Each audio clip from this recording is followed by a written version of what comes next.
बिस्मिल्लाहिर्रहमानिर्रहीम अस्सलाम वालेकुम। मैं शकील मलिक आपकी खिदमत में हाज़िर हूँ। इस वक्त GHQ से बड़ी खबर सामने आ रही है क्योंकि अचानक तमाम जर्नल्स को GHQ पहुँचने का हुक्म दिया गया, जिसके बाद तमाम जर्नल्स GHQ पहुँचे हैं क्योंकि एक बड़ी साजिश हुई है। अब उस साजिश पर गौर भी किया जाएगा और उसका जवाब भी दिया जाना है। जवाब क्या दिया गया है ये आगे चल के आपके साथ शेयर करेंगे और इसी के साथ हम बात करेंगे मलिक रियाज खुदकुशी करने की धमकी क्यों दे रहे हैं। क्या मामला इस हद तक ख़राब हो चुके हैं कि अब उनकी गुज़र बसर भी मुश्किल हो चुकी, चूँकि वो इन दिनों मफरूर हैं ना, पाकिस्तान में नहीं आ सकते, तो हालात किस हद तक जो है वो ख़राब उनके लिए हो चुके हैं। और अगर वो ख़ुदकुशी करने की धमकी दे रहे हैं तो किसे क्या पैगाम दे रहे हैं, इस पर भी हम बात करेंगे। लेकिन सबसे पहले आज के दिन के हवाले से, चूँकि आज यौम तकबीर है, 28 मई का दिन है, और इस दिन के हवाले से आप देखें कि मैं गौर कर रहा था, शायद आपने भी देखा हो कि गुज़िश्ता रात से ही बाकायदा तहरीक इंसाफ का जो सोशल मीडिया है, जिसको मैं अक्सर बदतमीज़ ब्रिगेड कहता हूँ, उनको अचानक जो है वो डॉक्टर कदीर साहब की मोहब्बत जो है वो बहुत ज़्यादा सता रही है। अच्छी बात है जी, डॉक्टर कदीर साहब जो हैं वो मोहसिन पाकिस्तान हैं और उनका पाकिस्तान पे जो एहसान है, पाकिस्तान को एटमी कुव्वत बनाने का एहसान, वो नाकाबिले फरामोश है। लेकिन ये जो ट्रोलिंग की जा रही है ना, जिसमें उनकी मुख्तलिफ वीडियोस शेयर की जा रही हैं, इसके अलावा मुख्तलिफ दावे किए जा रहे हैं और कहा यह जा रहा है कि जी वो बंदा जिसने पाकिस्तान को एटमी कुव्वत बनाया और पाकिस्तान की एटमी कुव्वत बनने का क्रेडिट उसके खाते में जाता है, उसे मियाँ नवाज शरीफ ने जो है वो नज़रबंद किया, इन पे मजालम किए बिठाए और इन पे जो है वो कई किस्म की पाबंदियाँ आयद की।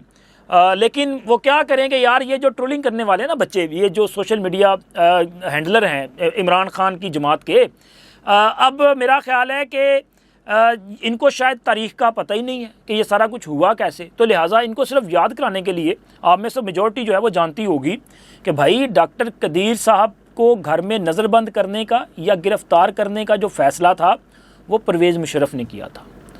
परवेज़ मुशर्रफ वो शख्स है जो इमरान खान के पहले आप कह सकते हैं कि अपना अडियालो नज़रियाती अब्बू जी इसलिए कि इमरान खान उनके चीफ पोलिंग एजेंट थे जब उन्होंने रेफरेंडम करवाया था। इमरान खान उनकी उंगली पकड़कर जो है वो सियासत में आगे बढ़ने की कोशिश करते रहे। खैर वो उसमें कामयाब नहीं हो सके थे क्योंकि इनकी जमात जो है ये तांगा पार्टी भी नहीं थी, बल्कि साइकिल की सवारियाँ थी। एक इमरान खान और दूसरा अगर कोई मिल गया तो बस ठीक है, इतनी सी इनकी हैसियत थी। लेकिन इन्होंने कोशिश की कि परवेज़ मुशर्रफ की गोद में बैठ के ये इक़्तिदार तक चले जाएं। तो लिहाजा सिर्फ बताने के लिए ये मैंने कोड किया है कि भाई अगर आप ट्रोलिंग कर रहे हैं ना, तो आप नादानिस्तगी में अपने ही लीडर को जो है बेनकाब कर रहे हैं, क्योंकि आपके लीडर ने ये हरकत की थी और उसने मोहसिन पाकिस्तान को उसके घर में नज़रबंद कर दिया था। डॉक्टर कदीर की नज़रबंदी जो है वो तो जब पीपल्स पार्टी बरसर इक़्तिदार आई थी, अब मेरा ख्याल है 2009 में ये फ़ैसला हुआ था, अदालत ने उनकी नज़रबंदी जो है वो ख़त्म करने का फ़ैसला दिया था। तो लिहाजा तहरीक इंसाफ वाले जो हैं इनको चाहिए, ट्रोलिंग आपकी आदत है, आप करें, आप आदत से मजबूर हैं, लेकिन कम से कम देख ही लिया करें कि आप कर क्या रहे हैं।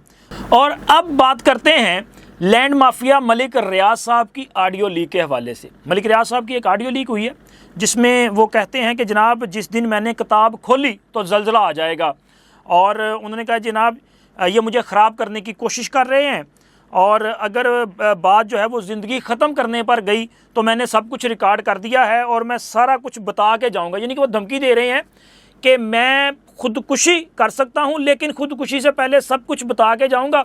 तो सर आप बता दें, आप खुदकुशी ना करें, खुदकुशी हराम है।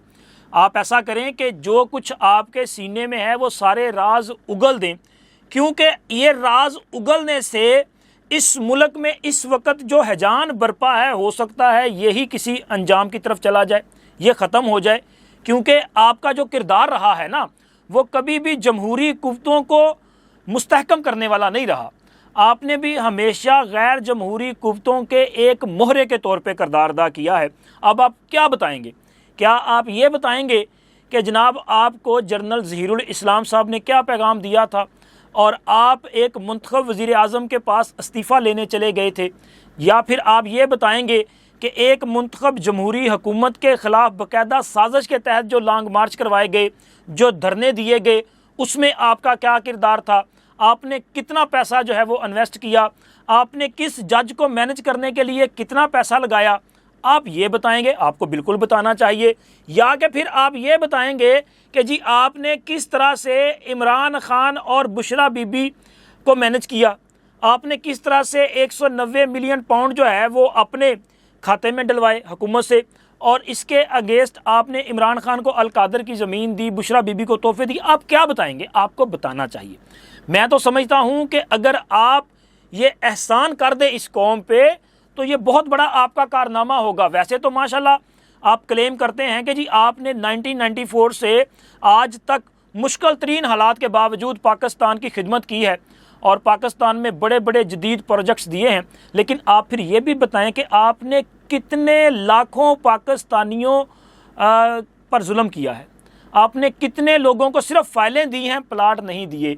कितने लोगों का पैसा जो है वो आपने हड़प किया है।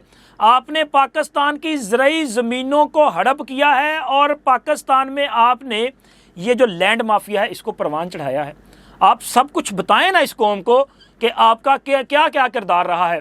बहरिया टाउन कराची के लिए आपने किस तरह से हज़ारों एकड़ ज़मीन जो है वो उस पर कब्ज़ा किया।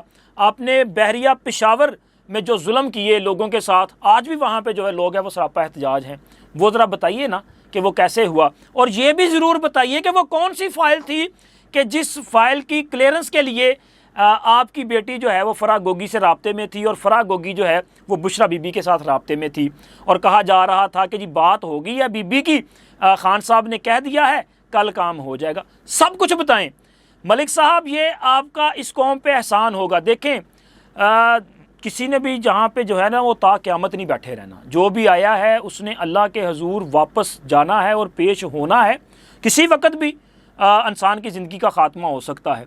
तो लिहाजा बेहतर तो ये है कि अब आप में मुझे लग रहा है कि मौत का खौफ भी है।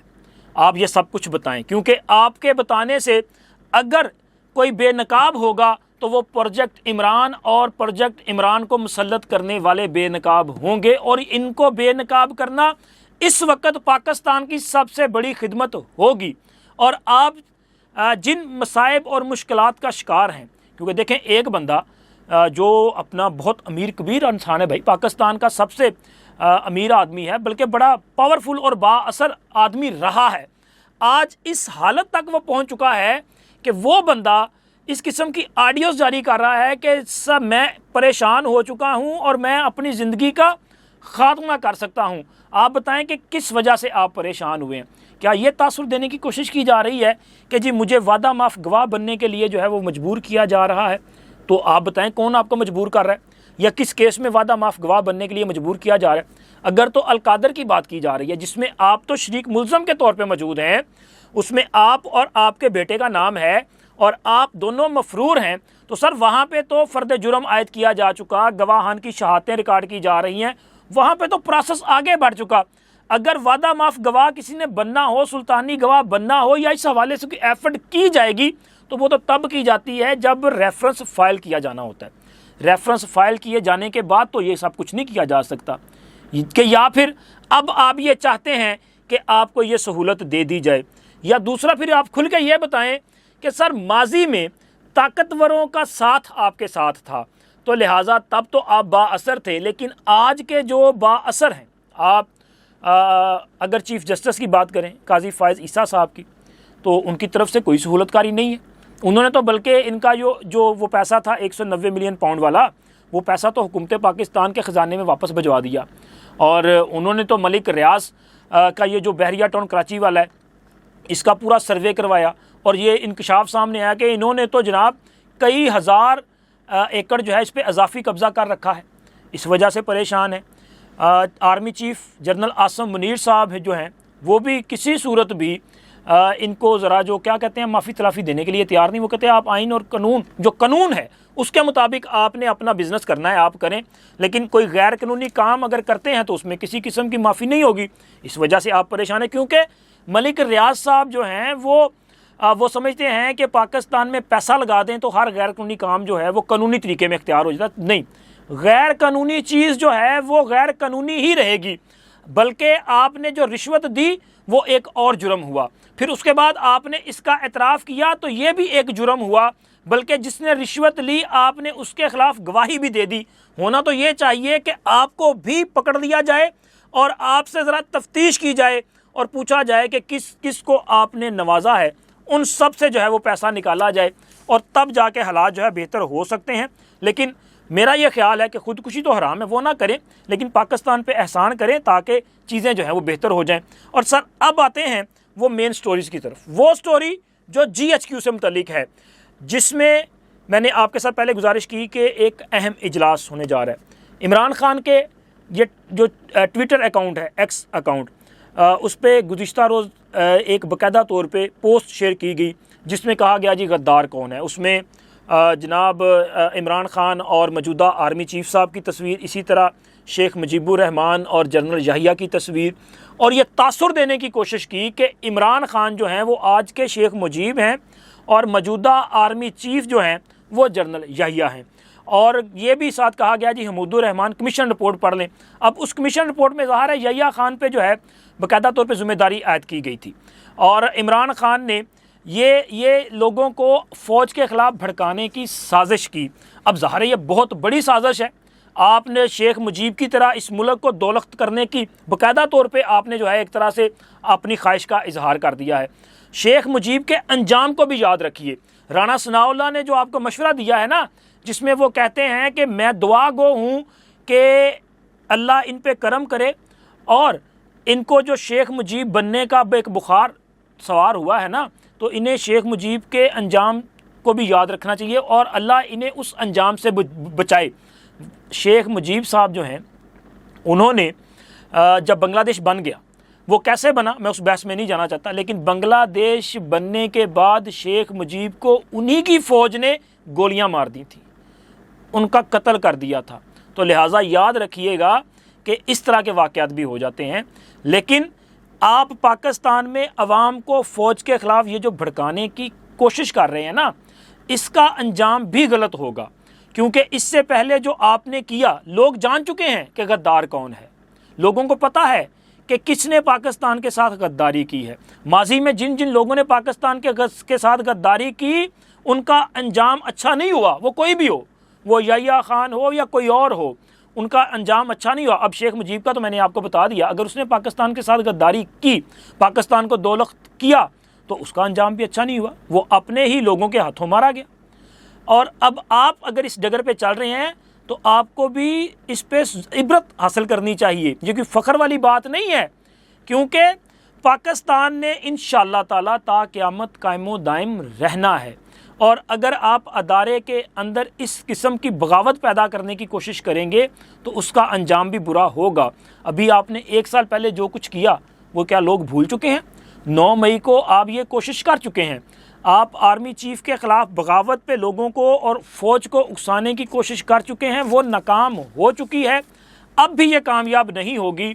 और अब GHQ में जो अहम बैठक जारी है वो भी सिर्फ इसी वजह से जारी है कि ये जो इल्ज़ाम लगाया जा रहा है, ये जो लोगों को फ़ौज के ख़िलाफ़ भड़काने की कोशिश की जा रही है, इसका सद्देबाब कैसे करना है। एक तो ये मामला है, दूसरा उसके अलावा ये जो अहम बैठक जारी है, इस वक्त जब ये वीडियो की जा रही है उस वक्त GHQ में ये अहम इजलास जारी है। हो सकता है जब आप वीडियो देखें तब तक कोई इलामिया जारी हो जाए, क्योंकि ये आई थिंक 2 रोज़ा मीटिंग है, फिर उसके बाद कोर कमांडर कॉन्फ्रेंस भी है। तो अगले मेरा ख्याल है कि 3-4 दिन तक रावलपिंडी में ये जो अस्करी एक्टिविटी है, फ़ौज की जो अपना एक्टिविटी है, ये जारी रहेगी। इसमें कुछ अहम जो है वो पोस्टिंग के हवाले से फ़ैसले भी होने हैं। स्पेशली ये जून स्टार्ट होने वाला है, जुलाई में जो है चंद जो 3 स्टार जनरल्स हैं उन्होंने रिटायर्ड होना है, उनकी जगह पे कुछ नए लोगों ने प्रमोट होना है। तो ये सारी चीज़ें जो हैं ये इन इजलासों में डिस्कस होने जा रही हैं। लेकिन इमरान खान की तरफ से ये जो एक गद्दार कौन वाला सवाल उठाया गया है, इसका जवाब भी इसी मीटिंग से आएगा और हो सकता है कि इस हवाले से इलामिया आ जाए और उसमें इनको जो है वो भरपूर किस्म का जवाब मिल जाए, क्योंकि ये बड़ी साजिश है। और वैसे इमरान खान ने पहली बार ये काम नहीं किया, इमरान खान इससे पहले भी कर चुके हैं और आइंदा भी इमरान खान से आप तवक्को रख सकते हैं कि वो इस किस्म का काम कर सकते हैं। और याद रखिएगा कि ऐसे वक्त में ये ट्वीट किए गए कि जब अली अमीन गंडापुर ने इस्लामाबाद में SIFC मीटिंग में शिरकत की, उसके बाद मोहसिन नकवी से मुलाकात की, फिर इमरान खान से मुलाकात की, उसके बाद ये ट्वीट हुए। अच्छा, इन ट्वीट्स के बाद फिर मोहसिन नकवी से मुलाकात हुई है, मोहसिन नकवी से मुलाकात के बाद फिर इमरान खान से मुलाकात हुई है। तो हो सकता है कि इमरान खान को कोई पैगामात पहुंचा दिए गए हों कि आप अपने रवैये पर जो है वो ज़रा थोड़ा सा गौर फरमा लें। वैसे मुझे नहीं लगता कि इमरान खान अपने रवैये पे गौर करेंगे, क्योंकि इमरान खान का सर्वाइव ही ऐसे है कि वो अदारों को ब्लेम दें और वो ये कोशिश करते रहें कि सर अदारा जो है वो मुतनाज़ा हो और लोग जो है लोगों में उनकी पॉपुलैरिटी बढ़े, ये वो कोशिश करते हैं। लेकिन इमरान खान की ख्वाहिश ये है कि फ़ौज या अदारा वो मामलात में मुदाखलत करे, और जिस तरह माजी में मियाँ नवाज शरीफ को सियासत से आउट करने की कोशिश की, उनको नाअहल करार दिया गया, उनकी हुकूमत का ख़ात्मा किया और मुझे मुसल्लत कर दिया, तो अब भी वो यही चाहते हैं कि अदारा इस किस्म की सहूलतकारी फ़राहम करे कि उन्हें बरसरे इक़्तिदार जो है वो लाया जाए। लेकिन ये सहूलतकारी जो है वो ख़त्म हो चुकी है, और आने वाले मुस्तकबिल करीब की बात की जा सकती है। वैसे पता नहीं आगे चल के क्या होना है क्या नहीं। मुस्तकबिल करीब में तो इस किस्म का कोई प्रोजेक्ट जो है वो दोबारा मुसल्लत होने के चांसेस नहीं है। अब तक इतना ही। अल्लाह हाफ़िज़।